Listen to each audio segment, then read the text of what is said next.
An old man and a boy in high school uniforms are running through the woods during a battle. Suddenly, the old man is hit by a bullet from behind. He falls to the ground in pain, telling the boy named Yoshiru about his dreams and plans. He tells the boy to live his dream for him, which revolves around building a castle, uniting the country, and having lots of women around him. Just as the man is about to give up the ghost, he tells Yoshi his name is Kinoshita. Suddenly, something clicks in Yoshi's brain, and he grabs the old man and tries to stop him from giving up because his death will mess up history worse than a time traveler stepping on a butterfly. Apparently, the old man is supposed to serve Nobunaga and unite Japan. The old man, now fully committed to his dramatic death scene, whispers that the head of the Nobuna clan is Oda Nobuna, and then he dies because apparently historical accuracy isn't a thing in this forest. Yoshi stands up assuming that everything that is happening is a dream and that he will wake up in no time. After all, he is a big fan of the game Oda Nobunaga's Ambition, and he must have fallen asleep while playing. Suddenly, a white horse comes dashing out of the bush, and the rider is a yellow-haired, scary-looking lady. The lady is facing off with an enemy soldier, and just as they are about to have a standoff, our MC decides to intervene. He dashes in, scolding the soldier for trying to hurt a pretty chick. The soldier cannot but laugh at him because he is unarmed and he is about to have his life thrashed. He realizes that he messed up, but at that moment, Yoshi remembers that he has something that can help him. He brings out his cell phone to play a sound imitating soldiers coming to back them up. This works brilliantly, until it doesn't. He forgot to charge his phone and it dies at the most important moment. The enemy soldiers, now realizing Yoshi's magic is just a dead brick, prepare to turn him into a human pincushion. At this point, he believes that they are done for, but thankfully, one of the chick's generals comes charging in, chasing away the enemy soldiers. During this, Yoshi learns that the yellow-haired chick is the Oda leader, leaving him in shock. He is even more shocked when the girl introduces herself as Oda Nobuna, not Nobunaga as he expected. Apparently, this is the Sengoku era where the firstborn becomes the leader of their clan irrespective of their gender. It turns out that all the characters that our MC knows from his game are all ladies instead of men. After the enemy has been chased out, they return to the castle, where Nobuna tries to get an understanding of the device that our guy used during the battle. When it is time for introductions, Yoshi ends up getting kicked in the face for messing up Nobuna's name. In return, she decides to call him Monkey instead of his real name. He tries telling the lady that he is from the future, but he gets kicked yet again. Since she doesn't believe in fairy tales, she doesn't believe that Yoshi is from the future. One of Nobuna's executives, the tactician, then suggests that they use him as one of their retainers. In the enemy territory of Imagawa, the leader Imagawa Yoshimoto scolds her servant for failing to eliminate Nobuna.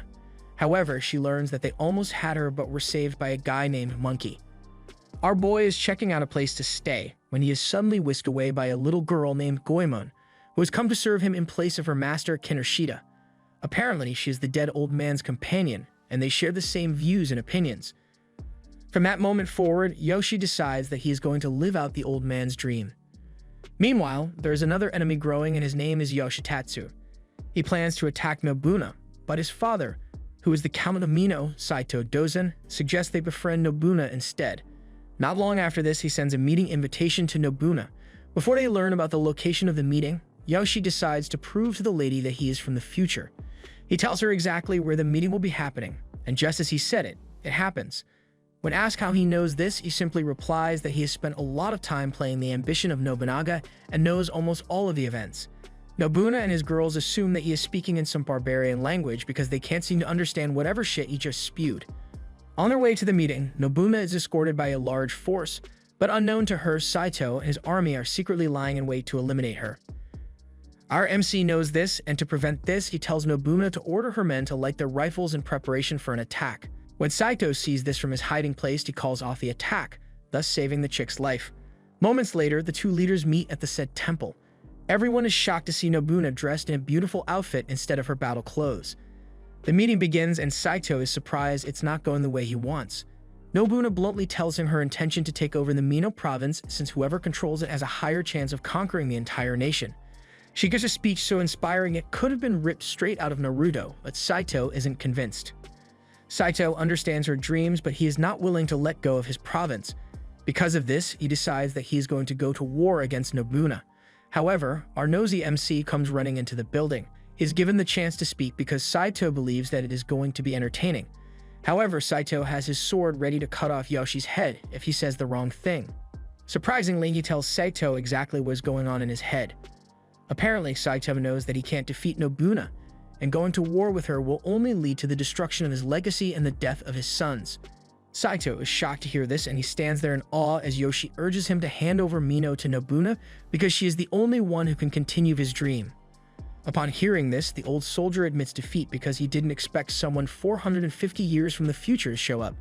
Once everything is settled, Saito assures Nobuna that he is going to prepare a treaty to hand over his province to her. In fact, he calls Nobuna his new daughter. With this new development, the Owari province controlled by Nobuna and the Mino province ruled by Nobuna became allies. However, Saito's son, Yoshitatsu, isn't ready to accept this agreement. Yoshi is enjoying a depressing meal prepared by his help when one of Nobuna's executives, Katsui, calls him to follow her. He follows her into town where he learns that the people in the market can now trade freely without restrictions. At the market, they run into Nobuna's little brother, Nobikatsu.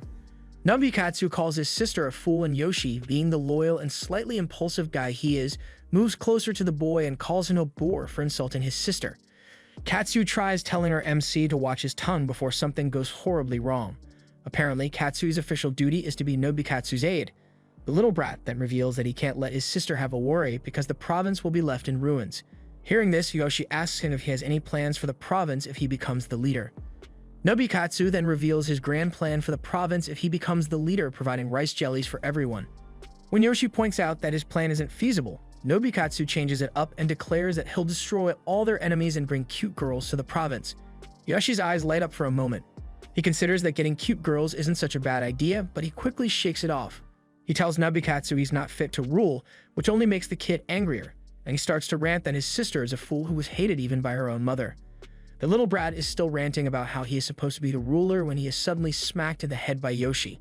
He scolds him for calling his sister a fool, but hitting Nobikatsu is completely out of line. The spoiled brat then uses the opportunity to call for his head, and at that moment, our favorite MC knows he's messed up. Nobuna soon hears of this and the fact that Nobikatsu will start another rebellion if his wish is not granted. She is not ready to do what her brother wants, but Yoshi reminds her that a rebellion would be bad for the province. Before he can finish the nonsense he is spewing, he gets kicked in the face because apparently everything is his fault in the first place. Even Katsu doesn't want a scenario where she has to fight Nobuna. She unsheaths her weapon and is about to use it, but Nobuna stops her. In an attempt to save Yoshi's life, they would have to elevate his status. Getting hit by a regular foot soldier is totally unacceptable, but by a general, it is totally different. Nobuna plans to promote him to a general at a moment's notice, but before she does this, she wants him to earn the title first.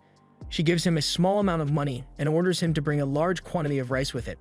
The task is difficult, but Nobuna doesn't care because if he can't do it, he doesn't deserve to be called a general. Surprisingly, Yoshi agrees to the task, and he is also expected to finish up in 1 week. Since he has a method that he normally uses to double his money, he doesn't think it is going to be a big problem for him. He tells his assistants about his plan to buy goods where they're cheap and sell them off where they cost more. He's going to do this over and over again until he has the required money he needs to buy the quantity of rice he wants. Meanwhile, Nobikatsu's retainers are already gearing him up for a battle. They are confident that Yoshi will fail, and Nobikatsu can use this as a perfect chance to rebel against his sister. When Nobuna hears of her brother's plan to wage war, she lets it be known that she is not going to forgive him again. She plans to unalive him this time and let it be settled. It is going to be a big slap to her if she can't unite her own house, less of uniting Japan. 7 days later, Yoshi already has a room full of money, but his stupid ass forgets the main reason why he was acquiring the money. He has a whole load of money, but not a single grain of rice, and to make things worse, the challenge is due to end that evening. He then employs his assistants, Inuchiyo and Goemon, to help buy the rice while he talks to Nobuna. While they are waiting, she decides to test his knowledge about the globe. She has a world map in her room, and to test him, she urges him to show her where Japan is located on the map. He does this without any issue, and in addition, he shows her that the so-called barbarians are from Europe. She already knows this, but she is glad that someone finally shares the same views as her. Yoshi calls her a genius, and when she hears this, she reveals that there is someone just like our MC whom she cares for deeply. Apparently, this figure was the one who told Nobuna about the world, and the person is most likely a barbarian. Before they know it, it is sunset, and Nobuna, being true to her word, unleashes her sword in preparation to take Yoshi's head. He doesn't object to this because Nobikatsu will rebel if he is denied what he wants. Just as she is about to relieve him of his head, Inuchiyo and Goemon come flying in. They stop Nobuna from carrying out the execution, telling her that the rice is being brought in. Apparently, they were interrupted during the process of acquiring the rice. The Countess steps outside to check out the rice, and she is shocked to see that Yoshi was able to acquire 4 times the quantity of rice that she initially demanded. Since he is successful at his task, our MC can now keep his head. However, reports come in that Nobukatsu has already gathered his army and has started a rebellion. He and his retainers have barricaded themselves in his castle, and this includes Katsui. Nobuna is mad when she hears this, and she wastes no time preparing for battle. Yoshi tries to talk her out of it, but doesn't work. He knows that Nobuna will eventually kill her brother if he fails to do something about it. Since all Nobukatsu has to do is surrender, Yoshi devises a plan. The next morning, 1,000 plus soldiers surround the castle where Nobukatsu is hiding. Instead of attacking, our MC urges them to start shouting and praising Nobuna's name. This echoes so loudly that it starts affecting those in the castle. In no time, this breaks the spirits of the men inside the castle, and they all start chanting Nobuna's name together. Nobukatsu cannot take the chance any longer, and he ends up caving in. Once the siege is over, Nobuna prepares to behead her brother. Her eyes turn dark as she's about to kill her little brother out of honor. However, Yoshi won't let this happen because he knows that if Nobuna kills her brother, it will break her. He blocks Nobuna and manages to convince her about her decision. Deep down, she doesn't want to kill her brother, and after a deep emotional talk from our main character, she backs down and forgives her baby brother. In return, Nobukatsu pledged his allegiance and even changed his name to Suda Nobusume in order to crush any rebellious ideas in the future. With this, the Owari clan becomes united under Nobuna. Under the nightlight, Yoshi ends up swearing loyalty to Nobuna, promising her that he will always be there by her side. Not long after this, Yoshitatsu incites a rebellion to kill his father. He manages to convince the main houses in Mino to turn their backs on his father to prevent him from handing over Mino to Nobuna. Nobuna soon learns of this and the fact that Saito's army is greatly outnumbered. However, Saito doesn't seem concerned by this because he plans to die on the battlefield. Yoshi doesn't want this to happen since he expects Saito to be alive to witness Nobuna carry out her acts. Even though Nobuna is clearly in pain, she decides that no reinforcements will be sent to help Saito. She obviously knows that the old man will only lecture her and not accept the help. She runs out of the meeting with eyes filled with tears, reminding Yoshi of the same situation with her brother. Meanwhile, an annoying dude is making his way into Owari with plans to seduce Nobuna into marrying him. Yoshi visits Nobuna in her chambers to console her. With the way things are going, there's a high chance Saito will die in battle. To take her mind off things, Nobuna decides to tell Yoshi a story about the world globe. It was given to her by a barbarian missionary she cared about, the one who taught her about the world and inspired her dream of traveling it. Sadly, the missionary is dead, and Nobuna believes everyone she loves ends up joining the afterlife sooner rather than later. First, it was her father. Now Saito is also going to die. At this point, she believes that she is cursed not to love anyone. Not long after this, they welcome the annoying dude whose name is Asai Nagamasa, and he is from the Asai clan. His clan rules the Omi province, which is quite important. He is considered to be important because before reaching the capital, one needs to go through him. After getting the pleasantries out of the way, Nobuna asks the guy what he wants. In a prideful statement, he tells the lady that he has come to remove the cause of her suffering. And talking about this suffering, he means Saito. He lets Nobuna know that he can provide help. If they can both attack simultaneously from the north and south, they get a chance to save Saito. According to him, there is no doubt that an alliance between Owari, Omi, and Mino will be an unstoppable force. The offer is too good to be true, and Nobuna, not being a fool, knows the guy obviously wants something in return. She asks him what he wants, and he simply tells Nobuna that he would like to make her his wife. Meanwhile, on the battlefield, Saito and his army are greatly outnumbered, and it is now obvious that he is going to die. However, he sends a message to his new daughter just in case he later dies. Back at the castle, Nobuna is shocked to hear the marriage proposal. In the background, our MC is having a hard time because he knows he is no match for Asai. Nobuna is shocked but also flattered by this. She then asks Asai if he is in love with her, but he bluntly replies that he is not. He lets the Countess know that all he is proposing is a political marriage with no grain of love involved. The moment she hears this, she bursts out in anger, telling the young man that she has no interest in a marriage that is not solidified by love. She has always had the dream of choosing someone she loves, and she is not ready to change that now. When asked who she loves, her facial expression clearly points to Yoshi. Asai gets a hold of this, but Nobuna tries to be sleek and hide the obvious fact. A love argument starts between Yoshi and Nobuna because she expects him to fight for her, but our boy also expects her to just reject the invitation if she is not interested. Asai stands up to leave, and he reminds the Countess that Saito will die without his help. In addition, the Nobuna clan will definitely fall if it makes an enemy of the Asai clan. At this point, it is clear that she is being blackmailed. Nobuna's retainers sit down to talk about their predicament. It is clear that they cannot send reinforcements to help Saito because Imagawa's soldiers are at their border. Any slight puncture in their defense and Imagawa will use the opportunity to invade them. Out of desperation, Yoshi stands up to talk to Asai. He tries to convince him about his choice. He even urges him to at least tell Nobuna that he loves her, but being the monster that he is, Asai refuses. Out of anger, our MC almost hits him, but he is stopped just in time. He is reminded that doing that will only lead to war with the Asai clan.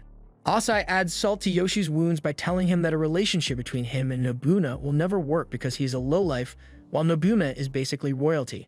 Later, Asai meets with Nobuna again to hear her decision. Before she can respond, Yoshi and the retainers burst in. They declare that they won't let him turn their leader into a tool for his political dominance. Asai is disappointed by this and he angrily leaves, letting the group know that they might end up regretting their decision. Just then, a messenger from Saito arrives, carrying a message from Saito. In the letter, he tells Nobuna about how he is proud to have her carry his lifelong dream. Since he is about to die, he prays for Nobuna's dreams to come true. Nobuna reads the letter with tears, and just as she is about to muster her forces for reinforcements, she is knocked out by Katsui. Katsui justifies her actions by letting Yoshi know that it would be foolish of them to send reinforcements. Yoshi is not ready to accept defeat. He plans to save Saito by himself, and he wastes no time putting together a force that he trusts, and they move out to rescue the Viper of Mino, Saito. Soon afterward, he arrives on the battlefield. However, the Viper is mad at him for coming. Saito tries to open Yoshi's eyes to the fact that he is more important than he is. Saito might share the same views as Nobuna, but Yoshi will be the one to help her achieve them. Our guy understands where the old man is coming from, but he lets him know that he is not returning to Owari without him. When Nobuna finally wakes up, she is shocked to hear that Yoshi has set out to rescue Saito. At that moment, Yoshi, Saito, and the rescue force are overwhelmed by Yoshitatsu's forces. Thankfully, they manage to get into Owari territory, but Saito's son will not give up. He plans to chase them until the very end. Fortunately, Nobuna and her forces appear on the scene to push back the enemy forces. Yoshi and the old man are rescued, but when Nobuna gets off her horse, she slaps Yoshi for causing her to worry. At the same time, reports come in that Imagawa forces have invaded the land since it is defenseless. The Imagawa army invading Owari numbers up to 25,000, and they are led by a person named Motoyasu. Because of how overwhelming the enemy forces are, Nobuna plans to give up. Yoshi doesn't want this to happen, and he assures her that she is going to win. In a twist of things, she looks at our guy and lets him know that he is fired. Because of his selfish act of rescuing Saito without telling her, Nobuna doesn't want to hear anything else from him. Even when told that Yoshi is from the future and he can possess knowledge of how they can win, Nobuna doesn't care. In fact, she now believes that our MC's knowledge is flawed because he would be dead meat if she hadn't shown up to rescue his ass. She even believes that his words of helping her dreams come true are mere words and nothing more. Nobuna returns to the castle to barricade herself in her room, and Yoshi also starts thinking about everything that she said to him. Just as he's about to spiral into self-doubt, Saito shows up. The old man asks Yoshi if they can truly defeat Imagawa based on his future knowledge, and Yoshi says yes. However, Saito points out a glaring flaw. In the future, where Nobuna defeated Imagawa, Saito was dead. So technically, his knowledge is already outdated. Yoshi groans because now even history is gaslighting him. The old man knows Nobuna has realized this fact, which is why she fired Yoshi, so she wouldn't have to take him into battle. She doesn't want to lose more loved ones after all. Being the stubborn person that he is, our MC is determined to save Nobuna even if history doesn't align with what he knows. Just as he prepares to embark on his plan, he is surprised to find out that his loyal forces have gathered to help him out. They are all prepared to follow Yoshi, even if it means entering hell. In no time, the group sets out and he lets them know that they are heading to Okehazama. With his knowledge of the game, Yoshimoto would be camping at Okehazama. However, he is shocked when he learns that Okehazama is a mountain. It seems the game is different from reality after all. He is thinking about his impending failure when Nobikatsu, now known as Nobusumi, shows up to help. Yoshi plans to launch a sneak attack into Okehazama, but now that it has turned out to be a mountain, he is not so sure. He heaves a sigh of relief when he learns from one of the retainers that there is a flat path to the mountain. Not long after this, they are able to reach the said location. He tells Nobusumi to distract Yoshimoto with his wits and cunning moves while he prepares a sneak attack on the camp. Just moments later, Yoshi, Inuchio, and Goemon are ambushed by Imagawa ninjas led by a guy named Hanzo. Yoshi is urged to leave them and return to the castle. All of their efforts depend on Nobuna making it to the plan and taking down Yoshimoto. Hesitantly, he runs off, but he is followed by the ninja leader. He is chased through the woods as he dodges multiple shurikens aimed at him. His luck runs out when one of the blades hits him. He falls to the ground, thinking about death, but his desire to help Nobuna pushes him to stand up. Face to face with Hanzo, Yoshi is left with only his words. He reminds Hanzo that Yoshimoto will cut Motoyasu off if Imagawa wins, and Hanzo doesn't want this because he is loyal to Motoyasu. Our MC then assures the ninja guy that he can help break an alliance between Motoyasu and Nobuna. He is able to convince the ninja guy to let him live. Hanzo expects Yoshi to fulfill his words or else he will find him and kill him. Wounded, our MC continues his walk to the castle. Meanwhile, Nobuna's retainers are bickering amongst themselves. Our boy finally makes it to Nobuna's room to tell her where Yoshimoto's camp is located. He assures her that the forces in the camp are cut off from the main forces and that she can easily take the camp. Nobuna's eyes lit up with hope when she heard this. Without wasting time, she gathers her main forces and they march toward Okehazama. Hanzo stands on a hilltop and has the power to stop this, but Yoshi has successfully won him over and all he can do now is watch and wait. To solidify their alliance with the higher powers, it starts to rain. In no time, Nobuna and her forces arrive at the enemy's camp. The loud sound of thunder shakes the enemy's camp, and even Yoshimoto gets scared, as if she knows that something gory is coming for her. The moment Yoshimoto realizes that she is under attack, the majority of her forces have all gotten drunk from Nobusui's wine. This opens the way for Nobuna and her army to easily cut through and reach the camp. All that is left is for Yoshimoto to scream while begging for someone to protect her. Katsui is about to take her out when Yoshi intervenes. He holds her back, urging her not to unalive the girl. Our MC then approaches the little girl, urging her to surrender because the war is over. She doesn't want to call off her army, but she immediately has a rethink of it when Yoshi calls her cute. With this, the battle comes to an end and Yoshimoto's forces surrender. The Imagawa clan, also known as the strongest, also fell from power that very day. For Yoshi's reward, he gets kicked in the face by Nobuna for calling Yoshimoto cute. After the battle, Nobuna continues to enjoy the spoils of war, but our MC finds a way to annoy her. She is forced to ask him what he wants as a reward for his effort in defeating Imagawa. To carry on the old man's dreams, he asks for the prettiest girl in the land. Not long after this, Nobuna begins waging war against Mino in an attempt to force Yoshitatsu to surrender. However, they are faced with calculated battle plans from the enemy. All of her plans to take on Mino keep on failing, leaving her with no single win after her win against Imagawa. Nobuna is forced to call for a meeting so she can know why it is difficult to get a win. Saito then reveals that Mino has a genius strategist in their ranks who makes every battle easy for them. The said strategist is a secret, which is why they have never heard of him. As expected, Yoshi knows who this genius is and his name is Hanbei. Before he can talk about how impressive Hanbei is, Nobuna hits him in the head. She scolds him for not revealing who he is the entire time, but in his defense, he only just found out after their last battle. However, the question that remains is how they are going to defeat Mino. Our guy lets them know that the only chance they have is to get Hanbei on their side. Apparently, Hanbei is a kind and honorable man, which is why most of them are still alive, even though he's got multiple chances to end them. On the other end, Yoshitatsu is mad that Hanbei has not come to show himself since he became the ruler. Back to Nobuna and her ministers, Yoshi volunteers to bring Hanbei to their side, confident that he is the only one who can convince him to join them. To help our guy, Saito tells his retainer Mitsuhide to assist him. Mitsuhide tells our favorite MC that Hanbei is an entity known as an onmyoji. Yoshi and Mitsuhide then visit Hanbei's uncle Ando. They need his help to convince his niece to defect to Nobuna's side. Ando reveals that the retainers have been having issues with Yoshitatsu lately, but is going to take more than words for them to defect to Nobuna's camp. Yoshi is shocked when he finds Asai at Ando's house. It turns out that he is there on the same mission as our MC. He also wants to use this as a good deed to get Nobuna's favor. However, our guy assures Asai that he will never lay his hands on Nobuna. This immediately comes down to whoever gets to Hanbei first. Out of nowhere, Hanbei appears in the room. Since the two are about to have a showdown on who will get Hanbei, he proposes a game. He presents them a tray with 4 cakes. Only one of the 4 is the good cake, and the first to eat the good one is the winner. However, there is a catch to this. One of the 3 bad cakes is poisoned. The stakes are high, but whoever wins will get Hanbei, which automatically gives them Mino. Yoshi is the first to pick, but he ends up picking the spicy cake, which burns his mouth. Asai also makes his choice, but it turns out it wasn't the right one.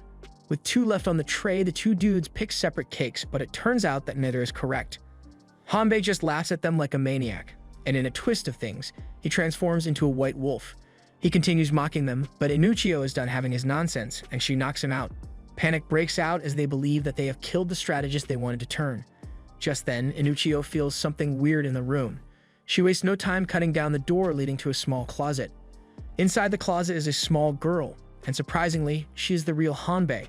She appears to be a shy girl, and the person who they believed was Hanbei was actually Zenki, a guy whom she uses as her double. Since Hanbei is very shy and scared of how people will treat her, Zenki became her face. Our MC then assures the girl that he is not going to be mean to her. Later on, Yoshitatsu becomes impatient and arrests Ando. He demands that Hanbei show himself or else Ando will die. When she hears of this, she becomes devastated, but as expected, Yoshi is willing to help the girl. Asai wants Ando executed so that Hanbei will become angry and resent Yoshitatsu, making it easier for her to defect. However, our MC is kind-hearted and he won't allow a girl to be sad.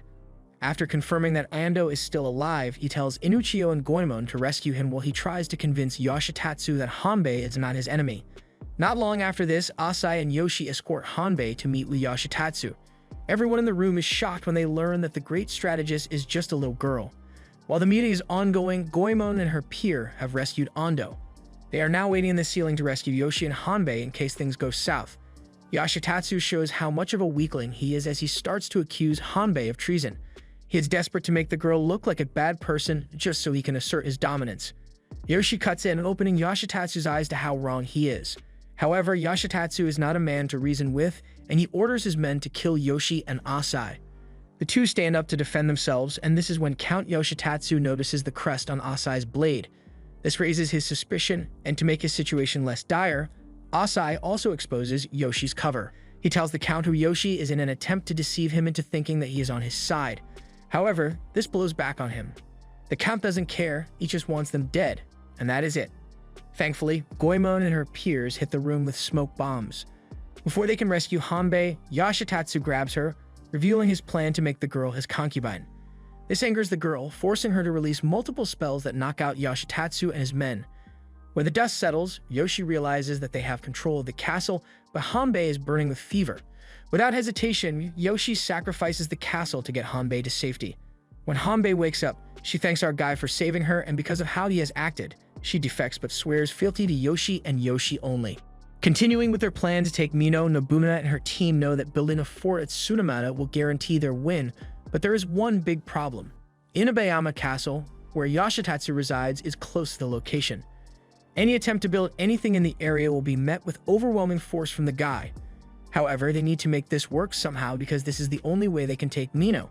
Nobuna tries to intimidate Hanbei into serving her instead of Yoshi, but she ultimately fails. Nobuna finally decides to assign the building of the fort to one of her retainers. It comes as a shocker when she assigns the task to Katsui. Yoshi protests against the decision, but Nobuna only did this to prevent people from saying she is treating our MC specially. He has done a lot lately, and if he is given the task, people might assume Nobuna is being partial. Meanwhile, the issue between Yoshitatsu and his retainers continues. They are not particularly happy with the way he does his thing, but he is a stubborn man and will not change. Reports suddenly come in that Nobuna is trying to build a fort in Tsunemata.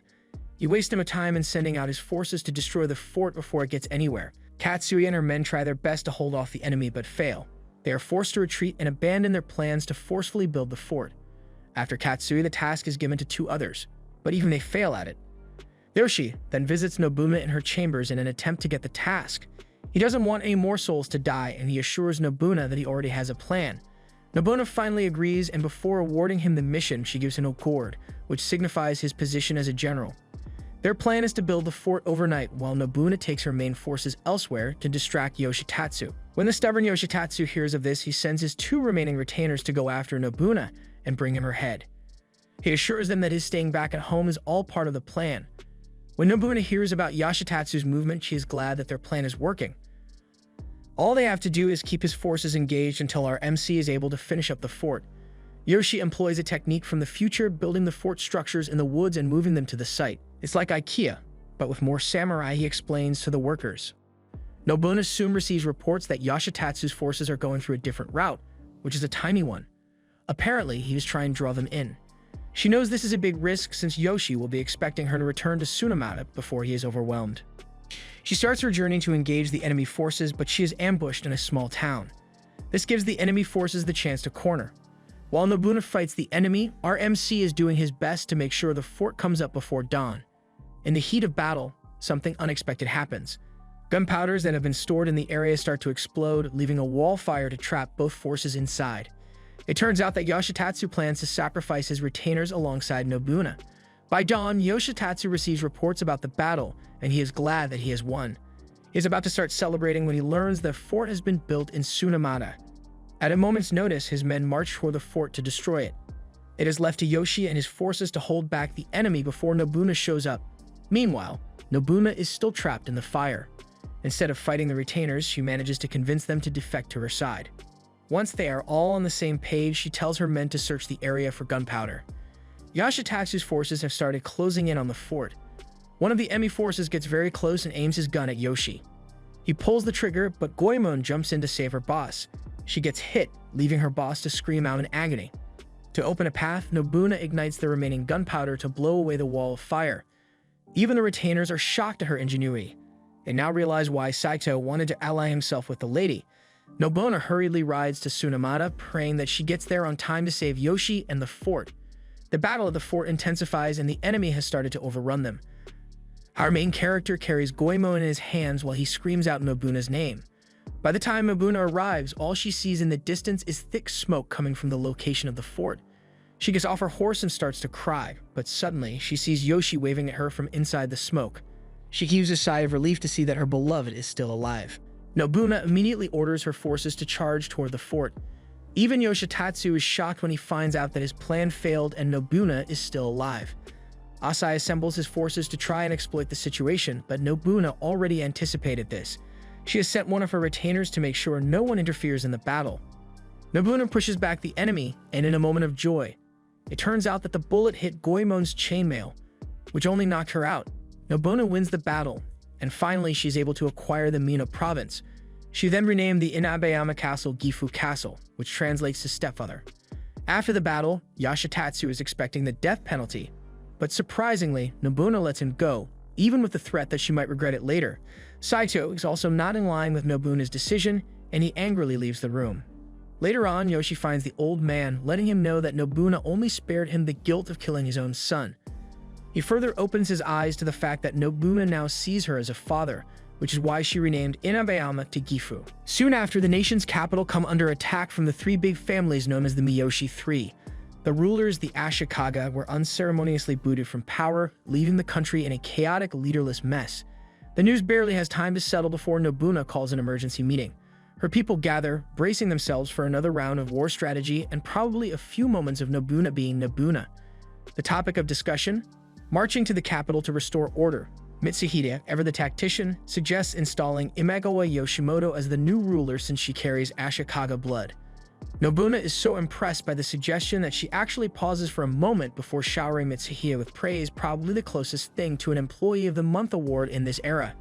As preparations for their march to the capital begin, the ever-annoying Asai makes yet another appearance, like an unskippable side quest. He insists on reminding Nobuna of their previously discussed alliance and marriage proposal. Nobuna, now armed with blackmail material, shuts him down effortlessly. Since he's already boasted about his upcoming wedding to Nobuna, rejecting him now would be social suicide. Instead, Nobuna gets creative. She offers up her younger sister in marriage. The twist? She has no younger sister. Nobuna then proposes another cunning deal. She dresses Nobusumi up as a girl and presents her to Asai. Asai, who is desperate to marry someone from the Nobuna clan, doesn't do his investigation properly before zooming off with the boy. Yoshi is shocked by how smart Nobuna is, but he lets her know that he will not be fooled. He reminds her about their previous deal concerning his reward. He wants the prettiest girl in the land, and since he is not backing off, she tells him to wash himself in preparation for that night. Fast forward to that night, and Yoshi is practically bouncing with excitement until he sees who Nobuna sends his way. Not a beautiful lady, not a high-ranking noblewoman, but a little girl named Mene. His reward isn't a wife, but a brand new baby sister. Two frauds in one day, Nobuna is on fire. After her alliance with Asai, Nobuna matches on the capital, and in no time she arrives outside the capital, Kyo. Arriving at Kyo, they meet a desolate town that is being run over by bandits. Yoshi heads to the Yamato Palace, where Lady Himiko is to receive him. Himiko is said to be the head of the Yamato court and also a descendant of those who built the nation. On his way to the palace, he runs into a bandit carrying a girl. Inuchio gets into action and takes out the bandit, thus saving the girl's life.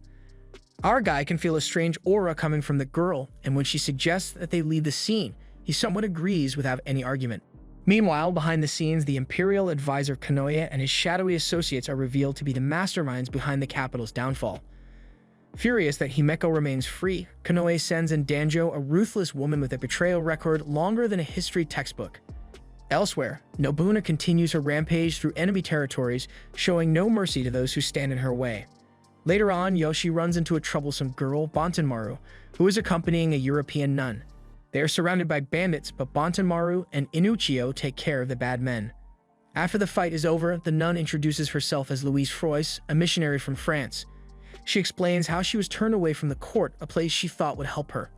In addition, she was planning to stay at the court because she wanted to meet Himiko, since they are both servants of higher beings.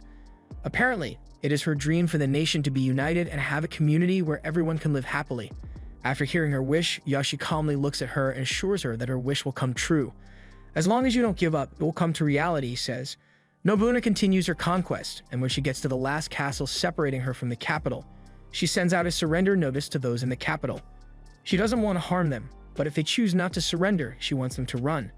However, she promises not to chase them if they do. This is just typical Nobuna, soft when she needs to be and ruthless when the situation calls for it. Nobuna's break through the last line of defense causes some particular people problems, and one of them is the ruler of Echizen Asakura. He expected the men in the castle to fight to their last breath, but it seems the men are wise enough to know when they have lost. Asakura's main objective is to capture Nobuna and make her his wife. To try and slow Nobuna down, the bad guys plan to set fire to Kyo. With this, they will have their forces occupy the capital while Nobuna is dealing with a problem in Kyo. Surprisingly, one of those who will be causing Nobuna problems is a man working for Asakura, and this is none other than Yoshitatsu, who now wears a mask to hide his identity. Somewhere in Kyo, Yoshi is having a discussion with the little girl he saved earlier when he and Inuchio are knocked out by a supernatural presence brought about by Danjo. It turns out that the little girl is Lady Himiko, and Danjo is there to bring her back. However, Himiko manages to convince the lady to leave her with Yoshi and his friends. She plans to return by herself and not with force. When he finally wakes up, feeling like he got run over by a war elephant, he realizes the girl he's been escorting is none other than the head of the Yamato court. Meanwhile, outside the city, Nobuna's forces continue to plow through their enemies, one step closer to reclaiming the capital. When Nobuna's clan tries to install Yoshimoto Imagawa, they run into a bit of a problem from Konoye. He is requesting that they pay a high amount of money for Imagawa to be installed as the new leader. To solve this problem, Nobuna and Yoshi travel to Sakai, a trade city that has 36 merchants ruling it, and the leader of the merchants is a man called Imai. They visit Imai's house to talk to him. Meanwhile, the bad guys are trying to get under Mitsuhide's skin to get her to do something wrong to her team without her even realizing it. Nobuna wants Imai to borrow her the money to install Imagawa, but he politely refuses. He lets the lady know that he himself will go broke if he tries lending out such an amount of money. While Nobuna struggles with financial woes, her generals battle enemies in the capital. Among them is Yoshitatsu, still rocking his disguise. Despite fierce opposition, Nobuna remains confident they have the master strategist after all. Seeking alternative solutions, she asks Mitsuhide for advice. Mitsuhide, in full no-nonsense mode, suggests burning Sakai to the ground and seizing the money. Nobuna instantly rejects this idea, seeing Sakai as the future economic gateway of her unified nation. But Mitsuhide's extreme suggestion hints at her growing desperation to prove herself. Nobuna arranges a meeting with Sakai merchants to try and raise money. Since they are going to need something of value in return, she tells them that Monkey will prepare a fantastic dish for them. However, Mitsuhide jumps in, telling the Countess that she should be the one for the job. Nobuna initially rejects her offer, but the merchants suggest that she enter into a competition with Yoshi. The merchant spokesperson, Suda, plans to battle Mitsuhide, while Imai bets on the monkey. He plans to get a seat on the inner table if he wins. In addition, he will be buying Mitsuhide's dish. After the meeting, Yoshi is glad that whoever wins in the end, it will be getting the sum of money that they need to solve their financial crisis. It comes as a shock to him when he realizes that Mitsuhide has taken it up to be a real competition. She plans to become Nobuna's right-hand person, and whoever stands in her way to get there, she sees as competition. In this case, she perceives our guide to be her enemy. When Konoe hears that Nobuna might end up getting the money she needs, he becomes restless. However, he has no control over the people in his circle because they all see themselves as equals. Yoshi doesn't know what to prepare yet, and he decides to visit Luis in the church. During his conversation with the lady, it dawns on him that he can actually prepare mayonnaise, which is something no one in this timeline has tasted. On the battlefield, Nobuna's generals are able to push back the enemy forces, securing them the win. On the day of the food battle, Yoshi appears calm and collected, while Mitsuhide means business. The competition begins, and she wastes no time in digging into the ingredients that she needs to make her desired dish. Everything in her head is how she is not going to lose to the Monkey Man. While she is doing her best to come out on top, Monkey is busy having issues with the creation of fire. Even the oil he is using is not enough, but not long after, he gets his rhythm. Once he is done, he presents the dish to the judges. It doesn't look enticing, but their perspective changes immediately when they taste the dish. Even Suba himself cannot but marvel at the taste of such a wonderful dish. At this point, Mitsuhide is scared that she is going to lose. She watched as the judges consumed everything that Yoshi put in front of them. She is even angry with the way Nobuna is smiling at our MC because she already has this delusion that Nobuna's smile belongs to her and only her. When it is time for the judges to eat Mitsuhide's dish, she is met with disappointment. None of them approves of the dish she made. Even though the ingredients are perfect, they believe that she rushed it, which is why it didn't come out great. Yoshi already believes that he is going to win, but when the result comes in, everyone, even the spectators, is shocked that the 36 merchants voted in favor of Mitsuhide. It is obvious that Suda has bribed all of the merchants, but Mitsuhide doesn't care because all she can think about is how she won. However, she soon realizes that she has messed up. Nobuna and the rest of the team leave the scene with disappointed faces. They might have gotten the money they needed, but the bad guys had successfully planted the seeds of distrust in Nobuna's camp. To top it all off, they send an assassin to finish her off. After Konoe got the money he asked for, he had no choice but to install Imagawa as the new leader. However, things don't seem to be going well for Mitsuhide as she is getting isolated from the team. Yoshi knows he needs to do something about the issue because it might end up biting him in the ass. This is something that has happened in the game, and he knows how badly it went, which is why he doesn't want a recurrence of it. Mitsuhide talks to Imai about the competition, and this is where she realizes where she got it wrong. She was taking it as a competition, while Yoshi and Nobuna were looking at her like family. She has always been the competitive type, but Imai's words changed her mentality about the way she now sees things. Later on, reports come in that some of the team's strategies have started failing. Our guy is shocked to hear this, and he starts to fear the worst. He assumes everything he knows in the game is changing because of the major changes he made. Even though he is scared, he remains determined about his dream to help Nobuna unite the country. Bawari and Mino seem to be under attack, and Nobuna wants to withdraw her forces to help combat this, but Yoshi advises against it. However, Nobuna appears to be troubled, and she doesn't hesitate before lashing out at our guy. She can call him useless, telling him that she doesn't want to see him again. Without wasting time, Nobuna's main forces start to make their return home, leaving only Imagawa and a tiny security detail to guard Kyo. Unknown to her, this is a plan by the bad guys to lure her out, and she has fallen for it.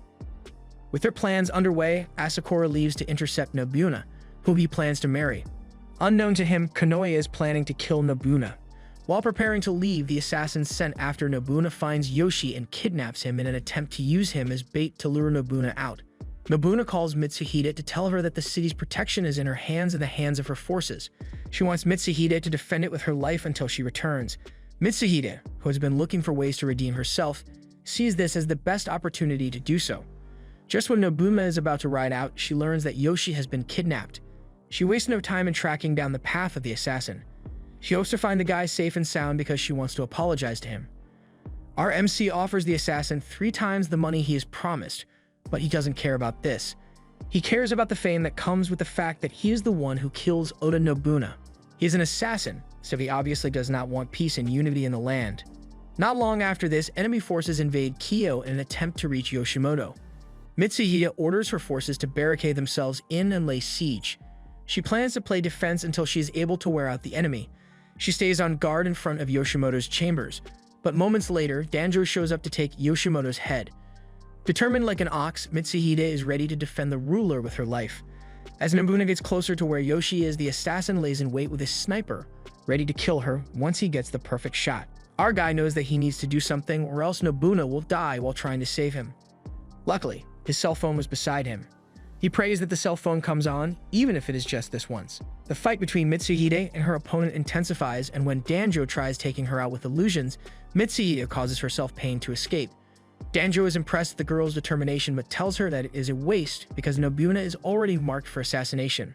Mitsuhide falls to the floor, losing all hope when she hears this.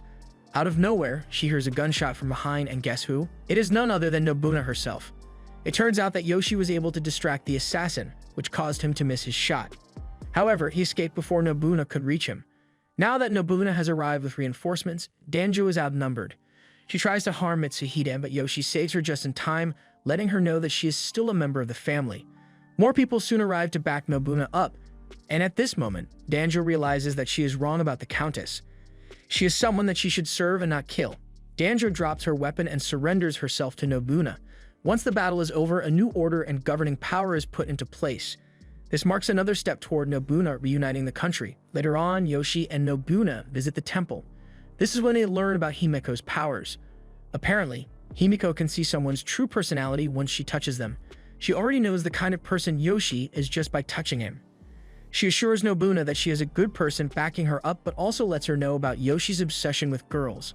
When Himiko asks Nobuna why she wouldn't lead the new regime herself, she simply replies that all she wants is freedom. She wants a chance to choose her own future, and this includes her dreams. After hearing this, Himiko prays for the lady, hoping that her dreams come true. Days later, Danjo confesses to the team and she lets them know about the conspirators. Nobuna plans to head to a place called Wakasa to crush the bad guys. In the game, Nobuna headed to Echizen instead, but it seems she is changing things up. She then decides to leave Yoshi and Hio to keep the city safe. Before leaving, Mitsuhide gives our guy a pouch of charm meant to protect him. She urges him to stay alive because she wants them to both witness Nobuna's greatness. Elsewhere, something totally unexpected happens when Nobusumi runs into Asai at the women's bath. This is when Asai finds out that Nobusumi is a man, but that is not the end. In a twist of things, it turns out that Asai is actually a woman who has been posing as a man. Asai tells Nobusumi that her parents don't like female children, which is why she was forced to dress like a man. If she ever dreams of ruling the clan, she needs to act like a man. This is also the reason she wanted to marry multiple women across the land. After hearing her story, Nobusumi comforts her and even hugs the lady, assuring her that she is safe. Nobusumi lets the lady know that she is his wife and that she should be free whenever they are together. When Nobuna and her forces reach Aomi, they are given permission to pass by the Asai leader. This is a relief because they don't have to fight their way out. Back in Kyo, Hanbei is down with a fever because she overused her power. Our MC is in charge of taking care of her, and Minet is also helping. Yoshi then starts talking about the event in the game and how Nobuna has managed to evade a major catastrophe by not attacking Echizen. It was at this moment that Hanbei decided to confess. She realizes that Nobuna is in danger. Apparently, Nobuna is aiming for Echizen but only lied to our guy that she is headed to Wakasa. While this is happening, the leader of the Asai clan has betrayed Nobuna. He has also thrown his daughter in prison to prevent her from communicating with the Countess. With Asai's betrayal, Nobuna's forces will be cut off, making it difficult for her to retreat. Since a warning needs to be passed across, Hanbei transports Yoshi to Aomi with her powers. He finds Nobusumi, who tells him that the Asai leader has betrayed them. Nobusumi is not able to run away because of a broken bridge, but gives our guy something that will prove to Nobuna that she has been betrayed. Yoshi manages to reach Nobuna's camp to tell her about the betrayal. He wants to take the blame for what is about to happen, but Nobuna tells him not to. It is not his fault after all, because if she had come clean from the start, he would have been able to warn her. At the same time, Asakura forces are making their way to them. Nobuna realizes that they are in deep shit, and she volunteers to lead the rear forces, which will distract the enemies. However, her retainers cannot allow this because without her, they are nothing. To avoid too much debate on who has to stay back, Yoshi volunteers. He wants to help Nobuna achieve her dreams, and the best way to do this is to make sure she comes out alive. He doesn't care about his life because he is confident that he would have died in a ditch if he hadn't met Nobuna. He then gives Nobuna his cell phone as a sign of love and probable goodbye. Nobuna doesn't want to let go, but Yoshi manages to convince her, letting her know that he was probably sent to this world for this very moment. He then asks for a reward of a kiss in advance. If he makes it back alive, he wants her to kiss him. Without hesitation, she agrees to the deal. After an emotional farewell, Nobuna and her major forces move out, leaving Yoshi and his team to slow down the enemies. Motoriyasu and Mitsuhide want to stay back too, but he finds a way to convince them that Nobuna needs them. With his 500 men, Yoshi has to use all the techniques he knows to slow down the enemy while also minimizing casualties. When the battle begins, he places his men in two sections. The first set hits the enemy, and while they are reloading, the second set keeps the fire going. This not only slows down the enemy, but also reduces their numbers. With his first attack, he is able to chase away the enemies, but he knows that they are going to be back. He then tells Goemon to run to Mino and get him the Viper. He wanted to use Sugito's forces to trim down the enemy's bolt forces. Before leaving, Goemon tells her men to make sure that Yoshi is alive and kicking by the time she returns. Apparently, the men don't need extra motivation because every single one of them will die for our guy. After causing the enemy a huge problem, he and his men retreat to lure them in. Nobuna makes a pit stop and she gets second thoughts about going back to Yoshi. A slap from Katsui gets her back to her senses. As more enemy forces close in on Nobuna, Danjo leaves to make a deal. The bad guys sit in their chambers laughing at how perfect their plan is going. Meanwhile, Nobuna is riding to safety when she is suddenly shot by a sniper that has been waiting for her. Meanwhile, Yoshi is managing his soldiers well. He's able to run circles around the enemies, making them wonder if they are being hit by a larger force. However, things start to go south when the Asakura forces enter the fray. Yoshi encounters Yoshitatsu, who almost impales him, but someone else takes the fall. This soldier's sacrifice gives Yoshi the chance to escape. Back at the castle, Hanbei forces herself to break her fever so she can be of assistance to the group. Our MC wants to return to the battlefield, but he is convinced not to. His loyal soldiers remind him that those who died for him would have been a waste if he goes back to the battlefield. At this point, everyone seems to want Yoshi's head. Motoyasu and Mitsuhide soon change their mind to go back and save Yoshi. As the battle intensifies, more soldiers die just for Yoshi to remain alive. At one point, he thinks it is over, but Zenki shows up to save his ass. Hanzo and Zenki aim to get him out of the battlefield alive, even though he is stubborn. During their argument, Yoshitatsu catches up, and he is armed with a big gun. Just one shot from his gun sends fear down everyone's spine. To save his comrades, Yashi suggests that they split up. It is apparent that Yoshitatsu will wipe them all out if they stay together. At the temple, we find out that Nobuna somehow survived the gunshot. When our MC comes face to face with Yoshitatsu, he begs him to spare the rest of his comrades since the person he wants is him. Yoshitatsu agrees to this, but before he can eliminate Yoshi, Hanzo takes matters into his own hands. He hits our guy with a bomb that leaves his remains scattered everywhere. Mitsuhide and the others witness this, causing them intense agony. Mitsuhide goes after Yoshitatsu, and he sends her flying with his big gun. It turns out that Nobuna was able to survive thanks to Yoshi's cell phone that was inside her clothes. She is unconscious but alive, and the only thing coming out of her mouth is Yoshi's name. When the bad guys learn that Nobuna is still alive, they start to panic, but Konoye is confident that the girl cannot make it. The Nobuna forces are now face to face with the enemy forces. The Nobuna forces are at a disadvantage because their leader is not present. Nobuna's ministers want to avenge Yoshi's death by punishing Hanzo, but it is obvious that the guy is gone. Danjo then offers to use her powers to wake the Countess since her forces need her now more than ever. Danjo uses her power to help Nobuna get out of the emotional coma in which she has found herself. When Nobuna wakes up, she is informed of Yoshi's death. Everything about her turns upside down at that very moment. Danjo then uses the opportunity to plant a seed of vengeance inside Nobuna. She knows that she is emotionally unstable, and she uses this to her advantage. Danjo believes that a bloodlusted Nobuna is the best chance they have if they are going to unite Japan. Not long after this, reports started flying around that Nobuna's forces had gone rogue. There is no mercy again when it comes to Nobuna and her forces. Even the civilians don't feel safe with the recent change that just happened to Nobuna. The enemy forces almost shit their pants when they realize that Nobuna is alive and kicking. With her leadership, it is pretty obvious that they have no chance of winning. The general leading the enemy forces immediately orders his men to retreat to Omi. Later on, the Countess learns that Asakura, Tsuda, and Konoye have fled to the Hiya Mountain, where the temple headquarters is located. Normally, no army or force would enter the mountain, but Nobuna has lost all sense of reasoning. Her focus is revenge, and she's going to get it in any way it comes. Katsui tries to warn her that attacking the temple will only make the people mad, but she doesn't give a damn. It takes up to 2 ministers pleading with her to at least reconsider. They let her know that the people turning against them would mean all of their efforts would be in vain. Tsuda is soon betrayed by his peers when he is sent to make a peace agreement with Nobuna. Tsuda arrives in Nobuna's camp with a letter and a gift box.